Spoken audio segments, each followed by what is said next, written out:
Sebelumnya di Lost. Bagaimana kabar Frank bersama teman-temannya Jack yang dibawa? Apakah baik-baik saja? Dan Jack ingin berbicara dengan kedua temannya itu. Orang-orang di perkemahan mengkhawatirkan Said dan Desmond. Namun tak terduga, Regina berkata tidak ada helikopter yang kembali ke kapal.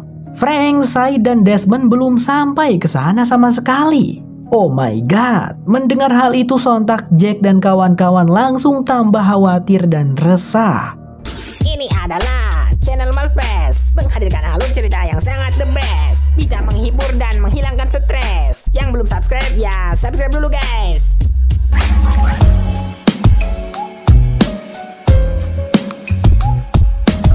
Inilah Lost Season 4 episode 5.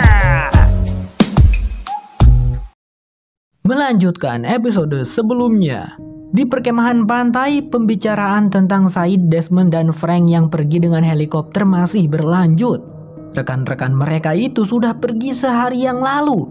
Kenapa belum sampai? Dengan menaiki helikopter seharusnya mereka hanya butuh waktu 20 menit saja untuk sampai ke kapal kan? Tanyanya Juliet. Pada akhirnya Dani pun menjelaskan menurut penelitiannya. Jadi begini Jack, persepsimu tentang berapa lama temanmu sudah pergi, itu bukan berarti mereka telah pergi selama itu, ungkapnya Dani.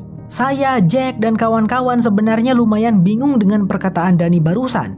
Tetapi Dani mencoba meyakinkan bahwa Said CS akan baik-baik saja selama Frank menerbangkan helikopter di arah yang dia berikan. Di saat yang sama rupanya Said, Desmond, dan Frank masih berada di helikopter, terbang di udara. Meskipun di Pulau Misteri sudah 1 hari berlalu, tapi sepertinya mereka baru pergi beberapa menit yang lalu. Gimana nih? Bingung gak kalian teman-teman? Jadi gini, menurut pemahaman saya, Pulau Misteri memiliki waktu yang berbeda dengan wilayah lain. Bukan zona waktu, melainkan masa waktunya. Contohnya kalau di Pulau Misteri itu adalah hari Senin, maka di luar pulau harinya adalah Minggu atau Sabtu. Jadi intinya di Pulau Misteri itu masa waktunya lebih duluan, kayak masa depan gitulah. Kok bisa gitu ya? Tiba-tiba helikopter hendak memasuki wilayah awan badai. Said bertanya pada Frank mau ngapain terbang ke awan badai. Aku hanya mengikuti petunjuk arah dari Dani, jawabnya Frank sambil menyuruh Said dan Desmond untuk bertahan dari guncangan.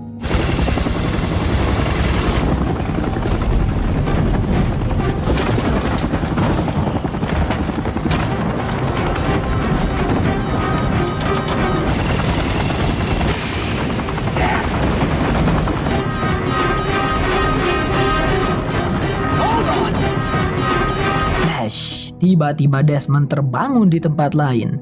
Desmond merenung sejenak. Lalu kemudian ia bergegas bangkit berdiri karena Bapak Komandan memanggil. Desmond saat ini sedang menjalani pelatihan militer bersama orang-orang lainnya. Karena Desmond barusan tidak berbaris dengan gercep, maka Bapak Komandan pun memberikan hukuman untuk Desmond dan semua orang. Push up dan sit up 100 kali di lapangan dalam kondisi hujan lebat. Move! 120! 2, 3, 4! 1, 2, 3! Got something to say, Hugh. Go, go, go, go, go! Sambil sit up, salah satu temannya Desmond bertanya mengapa Desmond hari ini tidak seperti biasanya. Tidak siap siaga sehingga mereka pun harus dihukum. Desmond lalu bercerita bahwa dirinya mengalami mimpi yang amat nyata. Seakan-akan dirinya berada di tempat itu, menaiki sebuah helikopter memasuki awan badai. Sang Bapak Komandan yang memperhatikan Desmond sedang mengobrol segera menegur. Desmond, ngapain kalian ngobrol? Bentak Bapak Komandan. Seketika Desmond kembali ke helikopter di tengah awan badai. Terdengar suara Frank yang berteriak. Bertahan teman-teman, kita hampir keluar dari badai. Desmond tampak kebingungan. Saat Said memanggilnya, Desmond menoleh dan bertanya kepada Said. Siapa kau? Bagaimana kau tahu namaku? Dan bagaimana aku bisa ada di sini? Tanyanya Desmond. Said pun ikutan bingung. Lah, kenapa nih si Desmond? Beberapa saat kemudian saat mereka berhasil keluar dari badai, Desmond tampak berusaha ingin keluar dari helikopter. Said mati-matian berusaha menahannya. Frank dan Said tentu saja kebingungan ada apa dengan si Desmond ini. Untungnya tak butuh waktu lama, Frank pun menemukan kapal itu. Desmond agak sedikit tenang saat melihat foto dirinya dan Penny yang ada di genggaman tangannya. Frank lalu mendaratkan helikopter di sana dengan selamat. Mereka pun disambut oleh teman-temannya Frank. Salah satunya adalah Kemi yang memprotes mengapa Frank membawa penyintas penerbangan 815 ke kapal mereka. Itu seharusnya tidak dilakukan, kata si Kemi. Tapi semuanya pun langsung teralihkan melihat kondisi Desmond yang menganehkan, mengkhawatirkan. Dia tampak panik dan kebingungan. Frank bercerita kalau ini terjadi saat mereka terbang. Pas berangkat si Desmond ini baik-baik aja. No, you! I don't know you!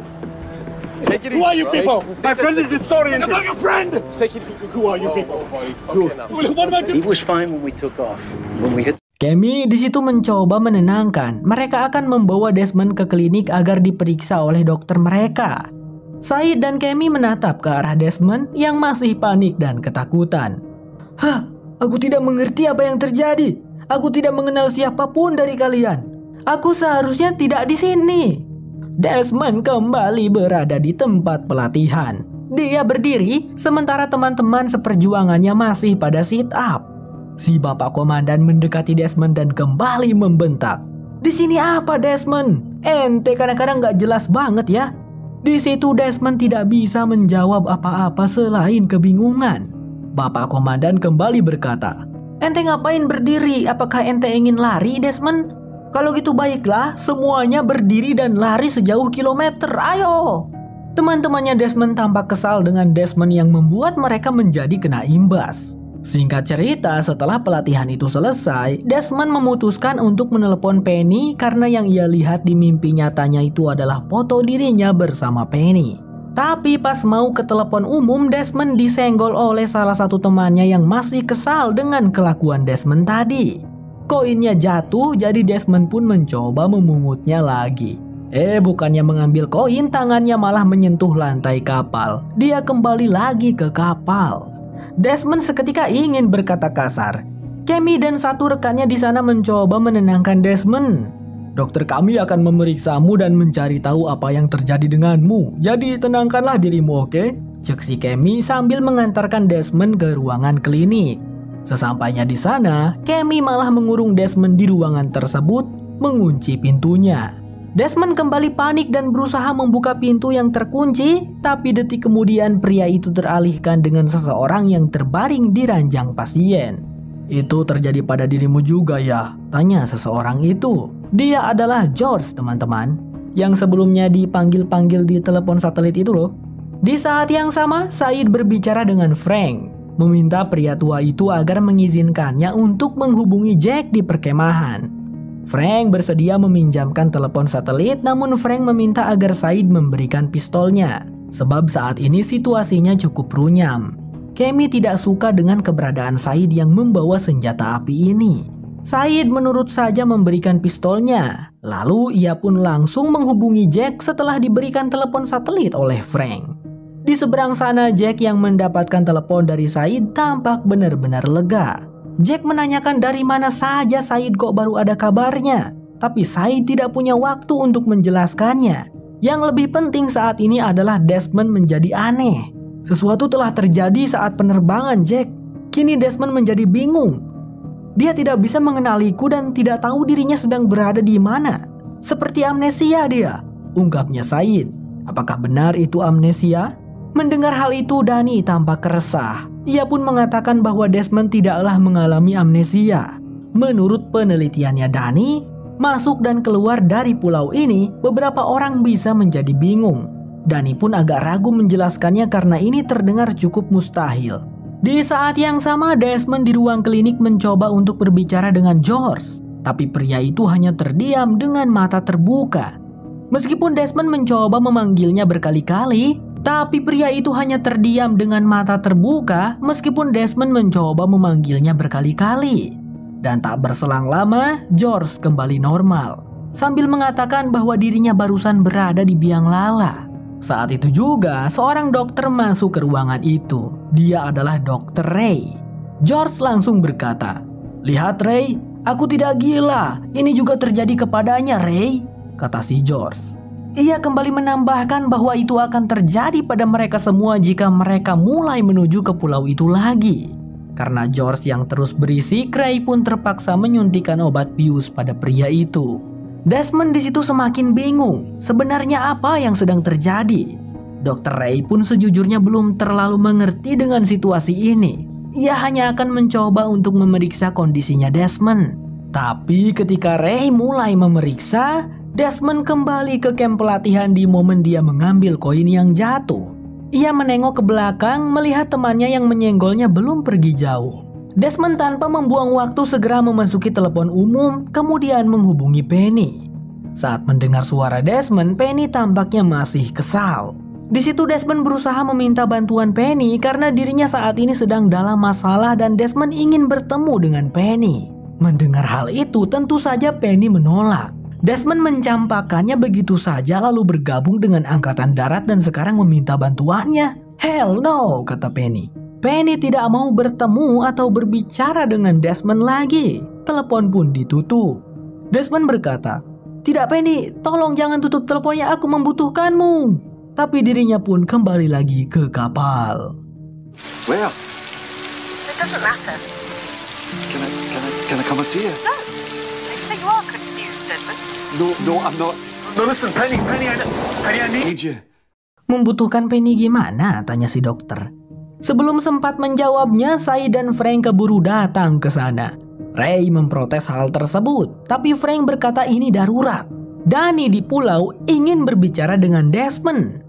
Sai di situ terpaksa menahan si dokter ke dinding karena Ray ini tidak mau bekerja sama.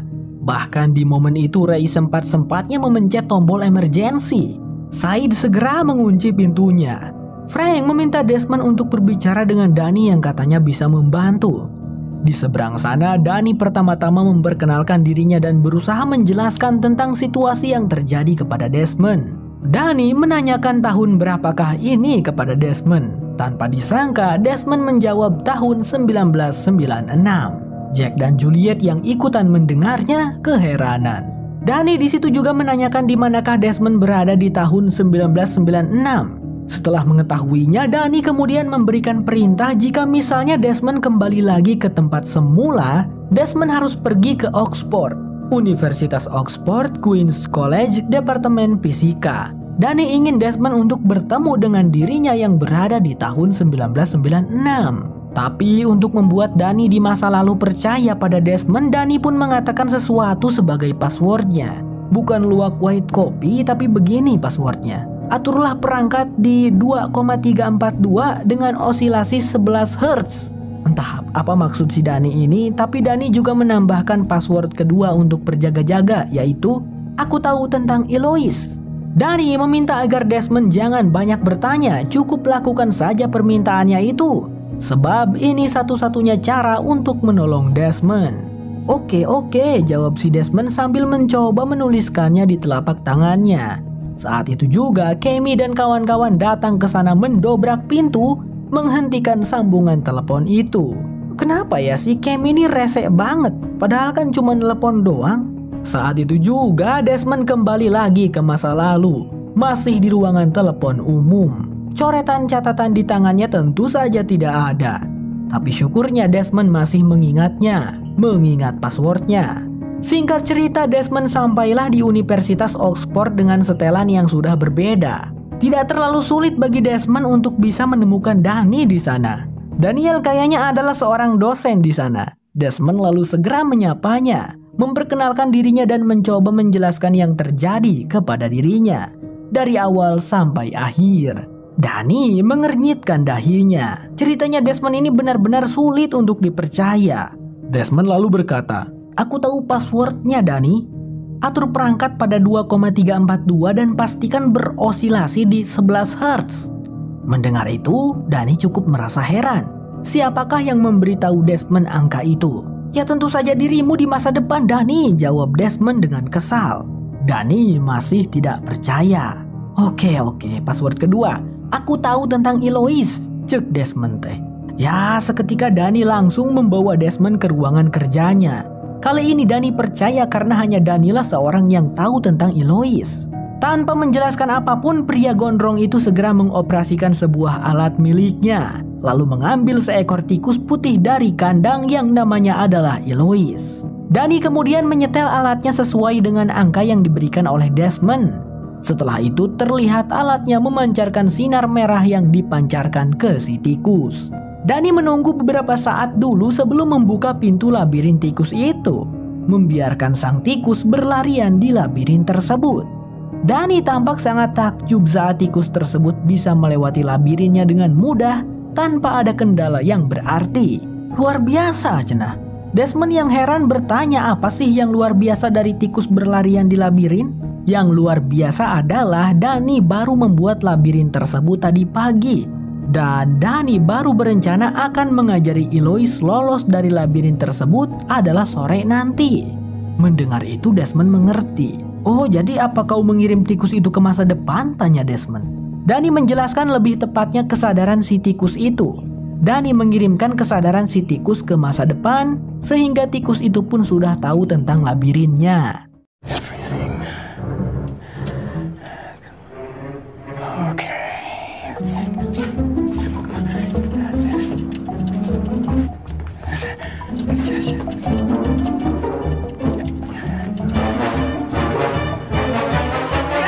Desmond masih belum mengerti bagaimana penjelasan itu bisa membantunya. Saat Desmond mencercah Danny dengan berbagai pertanyaan, tiba-tiba Desmond kembali ke situasi di kapal. Cammy yang datang ke ruang klinik untuk menghentikan panggilan telepon dari Danny di pulau. Cammy mengomeli Frank yang berbuat seenaknya. Meskipun di situ Frank berusaha menjelaskan kalau Danny yang ingin bicara sebab itu hal yang sangat penting. Cammy lalu menyuruh semua orang untuk pergi dari tempat ini dan memutuskan untuk mengurung Said bersama dengan Desmond di ruangan tersebut sementara waktu. Di perkemahan, Jack kebingungan menanyakan kepada Danny kenapa kok bisa si Desmond berpikir dia berada di tahun 1996. Padahal ini kan tahun 2004. Danny pun menjelaskannya. Anggap saja Desmond yang berbicara dengan mereka tadi adalah Desmond dari masa lalu yang kesadarannya melompat ke masa depan. Danny memberitahu kadang celah perbedaan itu hanya beberapa jam dan ada juga yang beberapa tahun seperti si Desmond ini. Tunggu, apakah ini pernah terjadi sebelumnya? Tanya Jack lagi. Semua kejadian ini membuat Jack sangat bingung. Kita aja yang nonton jadi bingung, guys. Kembali lagi ke kapal. George baru siuman. Ia cukup terkejut saat mendengar nama Desmond. Tunggu sebentar, namamu adalah Desmond? Tanya George. Di situ George menceritakan sesuatu, bahwa dirinya ini adalah seorang petugas komunikasi di kapal ini sebelum terkena penyakit berpindah waktu. Selama bertugas, dirinya seringkali mendapatkan transmisi masuk dari seseorang. Mereka diberikan perintah untuk tidak pernah mengangkat panggilan tersebut. Panggilan itu dari kekasihmu, Desmond. Penny Wildmore, ungkapnya George. Desmond dan Said dibuat tercengang. Saat itu juga Desmond kembali ke masa lalu. Danny tampak sedang menulis banyak variabel di papan tulis. Danny yang melihat Desmond terbangun memberitahunya bahwa Desmond tidak sadarkan diri selama 75 menit di sini. Lama juga, padahal Desmond di masa depan hanya sekitar 5 menitan. Desmond bangkit berdiri lalu ia melihat tikus bernama Eloise itu tergeletak mati. Danny pun menjelaskan alasan tikus tersebut mati kemungkinan karena mengalami aneurisme otak. Hal tersebut diakibatkan oleh lompatan kesadaran antara masa kini dan masa depan. Otak Eloise tidak bisa membedakan keduanya dan Eloise tidak memiliki jangkar. Aduh, apa itu jangkar? Aing teu ngarti, tanya Desmond. Kemudian Danny menjawab panjang lebar. Begini Desmond, jangkar yang kumaksud adalah hal yang tidak asing di kedua masa. Setiap persamaan memerlukan stabilitas sesuatu yang diketahui. Itu dinamakan konstanta, cek Danny. Apakah kalian mengerti maksudnya? Maksudnya adalah Desmond harus melakukan kontak dengan sesuatu yang ada di masa depan yang juga ada di masa sekarang. Sesuatu itu haruslah yang sangat berharga di kehidupannya Desmond. Apakah itu boleh seseorang yang kita sayangi? Ya, tentu saja bisa, jawabnya Danny. Desmond di situ mencoba untuk menelepon Penny dengan menggunakan telepon milik Danny. Tapi nomor yang Anda hubungi sudah tidak aktif, balasannya. Desmond segera pamit lalu bergegas pergi menuruni tangga. Tapi... Kembali lagi ke masa depan, George berkata, "Selamat datang kembali Desmond," cenah. Desmond di situ tanpa basa-basi meminta bantuan Said untuk membantunya keluar dari ruangan ini dan pergi ke ruang komunikasi untuk menelepon Penny. Karena hanya itu satu-satunya cara agar dirinya bisa sembuh. Said sih oke-oke saja, tapi di sana George memberitahukan bahwasanya ada seseorang yang sudah menyabotase seluruh peralatan. Alat komunikasi tidak bisa digunakan. Timnya George sudah kehilangan komunikasi dengan daratan utama. George bisa saja memperbaikinya, tetapi kondisinya saat ini tidak mendukung. Namun kalau Said bisa memperbaikinya, ya George akan membantu dengan mengantarkan Desmond dan Said ke ruangan komunikasi. Segeralah Said dan Desmond melepaskan ikatan di tubuhnya George. Tapi gimana ya caranya mereka keluar dari ruangan terkunci itu? Ketika mereka melihat pintu yang terkunci kini rupanya sudah dalam keadaan terbuka. Tampaknya kalian punya teman di kapal ini ya, jok si George. Looks like you guys have a friend on this boat. Through the door. Said segera memeriksa koridor, memastikan situasinya aman. Saat Desmond akan membantu George berdiri, hidung George tiba-tiba mengeluarkan darah. Gejala apa itu guys? Di sana, Said memanggil Desmond dan George. Guys, aman-aman, mari kita gaskan. Baru saja Said mengatakan itu, kesadaran Desmond sudah kembali lagi ke masa lalu. Tapi kali ini Desmond langsung bangkit berdiri dan bergegas dengan gercep. Singkat cerita, Desmond rupanya memutuskan untuk menemui Charles Widmore, bapaknya Penny, untuk meminta alamat rumahnya Penny yang baru, sebab nomor Penny yang lama sudah tidak bisa dihubungi. Charles merasa cukup kagum dengan keberanian Desmond. Hahaha, berani betul kau menemuiku untuk menanyakan alamat putriku. Padahal kau tahu aku tidak merestuimu bersama putriku. Dengar-dengar kau ini sudah meninggalkan putriku karena kau pengecut. Sekarang mau balikan lagi. Bagaimana kau bisa yakin Penny masih mau denganmu? Tanyanya Charles. Desmond tidak menjawab apa-apa. Ia dengan serius meminta agar Charles kali ini saja membantunya karena ini benar-benar penting. Tentu, aku tak akan keberatan memberikan alamat putriku. Biar dia sendiri yang memberitahumu ya, ucapnya Charles sambil memberikan alamat putrinya. Ia sudah sangat yakin kalau Penny sudah tidak mau lagi dengan Desmond. Seperginya Charles, sepertinya dia lupa mematikan air keran. Maka dari itu Desmond hendak mematikannya. Tapi ya begitulah, melompat lagi ke masa depan. George kembali menyambut Desmond. Yang sabar kawan, aku mengerti, itu mulai terjadi lebih cepat, ucapnya sambil menepuk-nepuk pundak Desmond. Mereka bertiga tanpa basa-basi lagi segera bergegas berjalan menuju ke ruang komunikasi. Di perjalanan itu, George menceritakan bagaimana dirinya bisa terkena penyakit ini. Semuanya bermula dari kebosanannya. Kemudian ia dan satu temannya yang bernama Brandon memutuskan untuk mendekati pulau misteri dengan menaiki perahu kecil kapal ini. Tapi dalam perjalanannya, Brandon terjangkit penyakit ini sehingga George membawa Brandon kembali ke kapal. Pada akhirnya Brandon pun berakhir meninggal. Kemudian setelah itu George mulai mengalami penyakit yang serupa. Begitulah ceritanya. Sampailah ketiganya di ruang komunikasi. Said langsung memeriksa peralatan-peralatan di sana. Dan saat itu juga si George mulai tidak sadarkan diri. Sepertinya ia kembali ke masa lalu. Sambil mencoba memperbaiki peralatan komunikasi di sana, Said bertanya pada Desmond apakah dia mengingat nomor teleponnya si Penny ini. Ya tentu tidak, Desmond belum mendapatkannya. Desmond masih berjuang mendapatkan nomor telepon Penny di masa lalu. Di momen itu, Desmond mulai mengalami mimisan. Mereka pun mulai khawatir.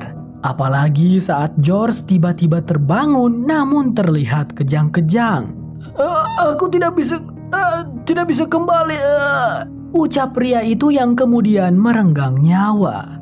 Desmond semakin ketar-ketir melihatnya. Itu akan terjadi juga pada dirinya jika tidak. Walah, kesadaran Desmond kembali lagi ke masa lalu. Air keran membanjiri wastafel. Desmond langsung bangkit berdiri, mematikan air keran itu lalu bergegas pergi ke rumahnya Penny. Singkat cerita bertemulah Desmond dengan Penny. Penny terkejut melihat kedatangan Desmond.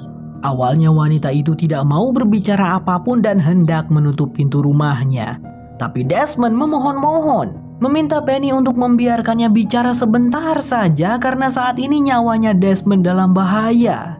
Penny kemudian mengizinkan Desmond masuk dan segera menanyakan apa maksudnya Desmond berkata begitu.